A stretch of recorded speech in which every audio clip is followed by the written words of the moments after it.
Seguimos, amigos, aquí desde Flores. Bueno, recién lo veníamos anunciando, vamos a recibir al ingeniero Guillermo Vila, que es representante de la Federación Rural en la Junta del Instituto Nacional de Carnes y además productor aquí en el departamento de Flores, que nos está acompañando en la transmisión. Guillermo, bueno, ya algo hemos hablado durante el programa, pero estamos en una zona del país que no ha sido en alguna parte del departamento y aquí en esta región de las afortunadas con respecto a las precipitaciones. Hablemos en primer lugar un poco del panorama productivo en materia ganadera. ¿Cómo viene la situación? ¿Qué tal? Buenos días.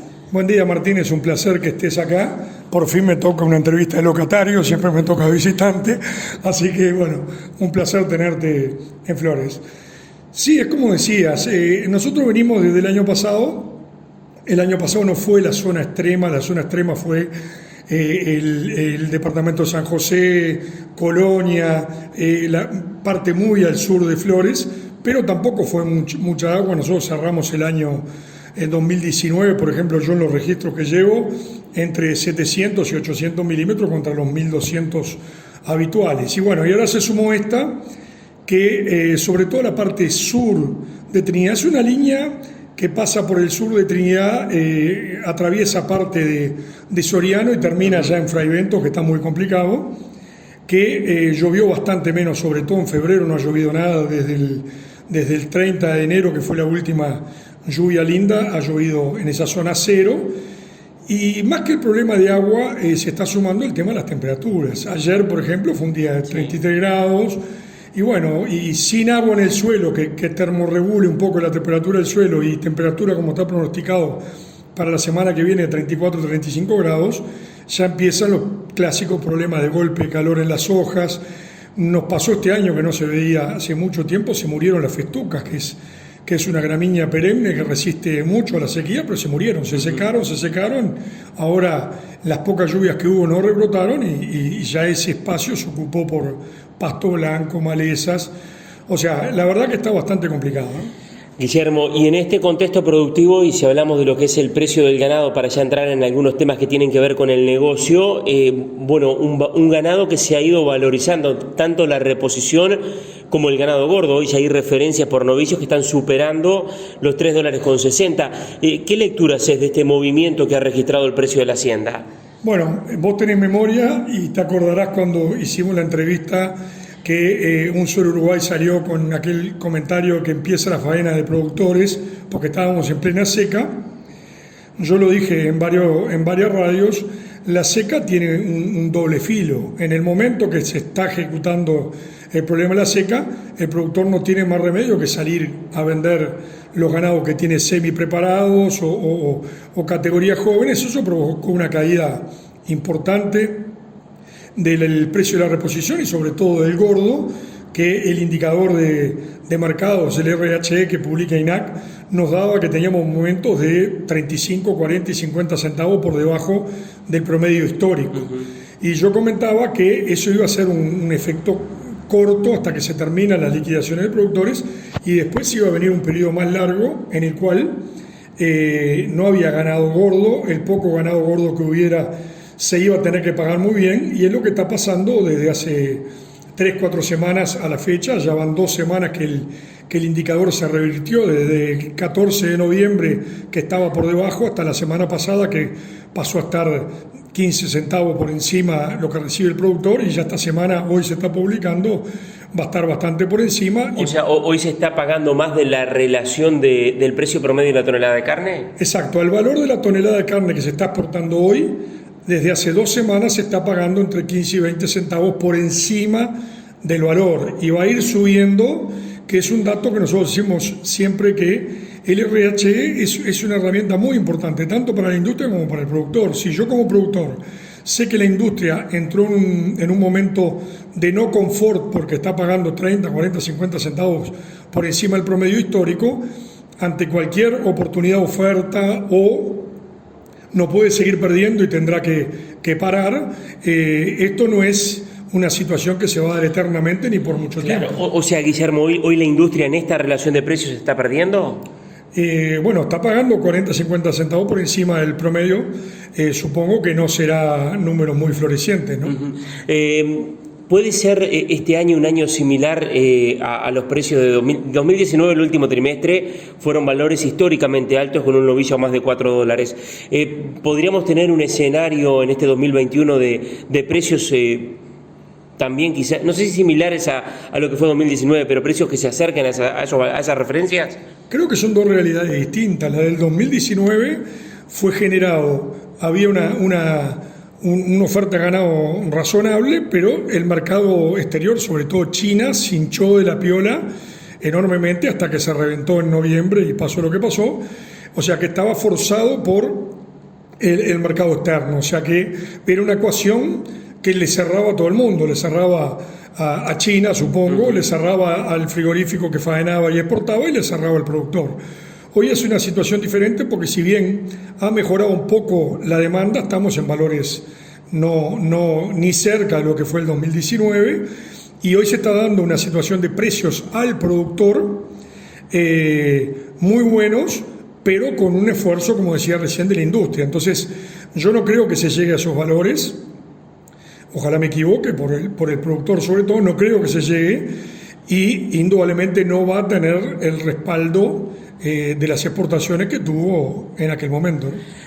Guillermo, pasando a lo que es la Junta del Instituto Nacional de Carnes, se está trabajando y se viene analizando el tema de la estrategia de publicidad y de promoción de la carne uruguaya en el mundo. La Federación Rural, y no solo la Federación Rural, de acuerdo a la información que manejamos, también la representación de la industria que trabaja exclusivamente para el mercado interno, ha hecho algunas observaciones con respecto a algunas de las estrategias en lo que tiene que ver a la promoción de la carne de Uruguay en el exterior, particularmente acciones que hacen los privados, el exportador y el importador, y que financia INAC. ¿A qué se debe esto? ¿Qué nos podés explicar a propósito de este tema? Bueno, vamos por el principio.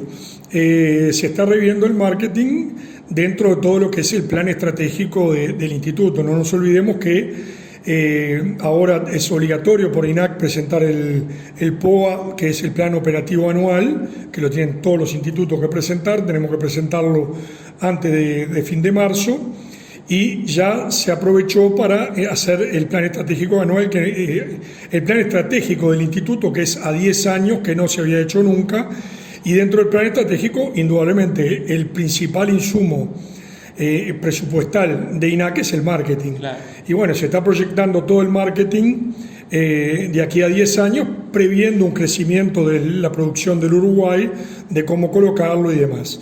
Dentro de esa estrategia ya existía hace 3 años, supongo que vos te referís al Plan Focus. Simplemente para graficarlo y corregime si estoy equivocado, es un plan que presenta el exportador, el frigorífico uruguayo, en conjunto con el importador INAC.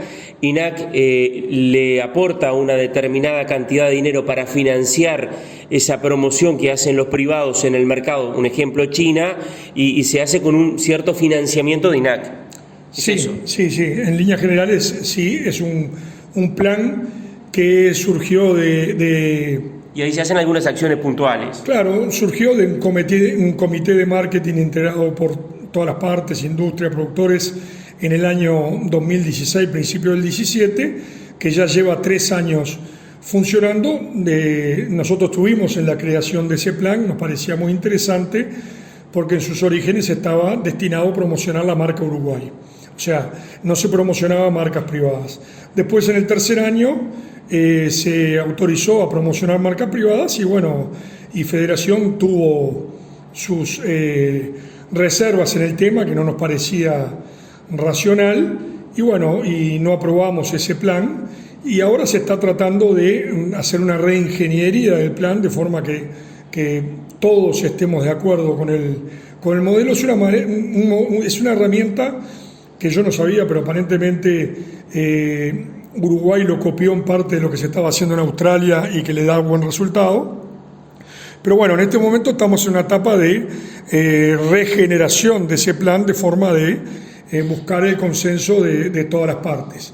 Y bueno, es una herramienta que más o menos el instituto le ha destinado unos $500.000 por año, en los 2 primeros años. Este año fue menos porque con la pandemia, como son estrategias que llegan al consumidor final o a generadores de posición, y este año todos los restaurantes, claro, los hoteles, que es donde se encuentran esos clientes, no estaban operativos, indudablemente se redujo a menos de la mitad, claro, de los proyectos. Guillermo, el Ejecutivo tiene la intención de sacarlo, por lo menos es la información que manejamos, por unanimidad. O sea, no es necesario que salga por unanimidad, pero sí por lo menos se nos ha transmitido que sería la idea. ¿Qué objetan ustedes de esto? ¿Por qué consideran que no es la mejor estrategia esta de una acción puntual de un exportador con un importador en un mercado, caso China, por ejemplo, que hoy es nuestro principal destino? Lo primero, todas las resoluciones de Junta, no esta, de INAC, que involucren a la Junta, tienen que ser por mayoría simple. Claro. No hay ninguna... No hay necesidad de que sea unanimidad. No es el Parlamento, claro, que haya mayorías especiales. Si hay algún empate, el presidente define, tiene un voto doble que define.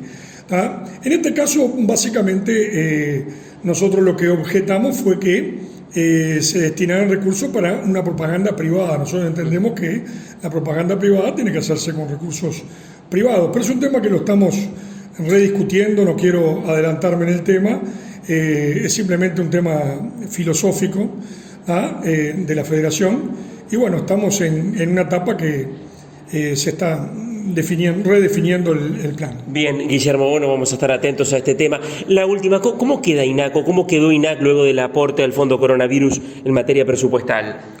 No, INAC lo hizo de reservas que ya tenía, o sea, no comprometió presupuestos futuros, sino que venía teniendo resultados excedentarios hace varios años, y bueno, y se comprometió, se destinó gran parte de ese excedente, prácticamente un poco menos de la mitad de lo que había excedente, pero el instituto, ya te digo, en los números primarios del plan estratégico cierran perfectamente sin ningún aporte adicional de productores, al revés, todavía son excedentarios, no de la forma que eran antes, porque se supone que va a crecer la inversión en marketing y demás, pero no afectó en absoluto la situación del instituto.